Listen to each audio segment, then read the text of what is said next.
പ്രിയ പ്രേക്ഷകർക്ക് സീരിയൽ ന്യൂസിലേക്ക് സ്വാഗതം. കൂടുതൽ സീരിയൽ ന്യൂസുകൾ അതിവേഗം ലഭിക്കുന്നതിന് ഈ ചാനൽ സബ്സ്ക്രൈബ് ചെയ്യുക. ബെൽ ഐക്കൺ മറക്കാതെ ക്ലിക്ക് ചെയ്യുക. വീഡിയോ ഇഷ്ടമായി എങ്കിൽ ലൈക്ക് ചെയ്യാൻ മറക്കരുത്. നന്ദുവിൻ്റെ തെറ്റിദ്ധാരണകൾ എല്ലാം മാറ്റിയതിനെ തുടർന്ന് ഇനി കാര്യങ്ങൾ കൃത്യമായി മുന്നിലേക്ക് പോകും എന്ന് എല്ലാവരും വിചാരിക്കുമ്പോഴാണ് പുതിയ വഴിത്തിരിവ് ഉണ്ടാകുന്നത്.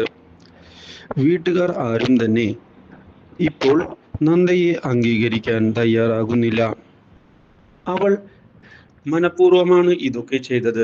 നിങ്ങളുടെ പ്രീതി പിടിച്ച് പറ്റുന്നതിന് വേണ്ടി സത്യങ്ങൾ അറിഞ്ഞ അവളെ ഇനി വിശ്വസിക്കരുത് എന്ന് അറിയിക്കുകയും ചെയ്തുകൊണ്ട് കാര്യങ്ങൾ മുന്നോട്ട് കൊണ്ടുപോകുമ്പോഴാണ് ഇനി മുതൽ അവർ കൂടി ഫാമിലിയുടെ ഭാഗമാണ് എന്നുള്ള കാര്യം നന്ദുമോൻ അറിയിക്കുന്നത്.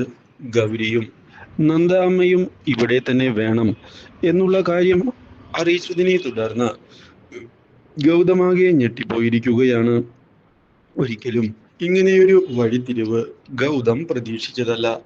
അതുകൊണ്ട് തന്നെ ഇനി എന്ത് ചെയ്യും എന്ന ചോദ്യം ബാക്കിയാകുന്നു.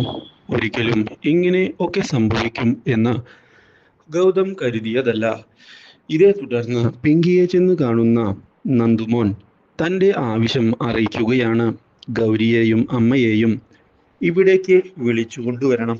അപ്രതീക്ഷിതമായ ഈ സംഭവം പിങ്കിയെ ഞെട്ടിച്ചു കളയുന്നു. ഇതോടെ പിങ്കി ഇനി എന്തു ചെയ്യുമെന്ന് ആലോചിക്കുകയാണ്. കാര്യങ്ങൾ വിചാരിച്ചതുപോലെയല്ല മുന്നോട്ട് പോകുന്നത്. അതുകൊണ്ട് തന്നെ എപ്പോൾ വേണമെങ്കിലും തിരിച്ചടി ലഭിക്കാം. അതുകൊണ്ട് ഇനി എന്തു ചെയ്യും? നന്ദയെ വിശ്വസിക്കാൻ താൻ തയ്യാറാണ് ഇപ്പോൾ. പക്ഷേ വീട്ടിലുള്ള എല്ലാവരും അതിന് തയ്യാറാകാത്തതാണ് മറ്റൊരു തലവേദന എന്ന് മനസ്സിലാക്കുകയും ചെയ്തുകൊണ്ട് പിങ്കി മുന്നിലേക്ക് പോകുമ്പോഴാണ് പിങ്കിയെ ഞെട്ടിച്ചുകൊണ്ട് വീണ്ടും മറ്റൊരു ദുരന്തം വന്ന് സംഭവിക്കുന്നത്. Do like, share and subscribe.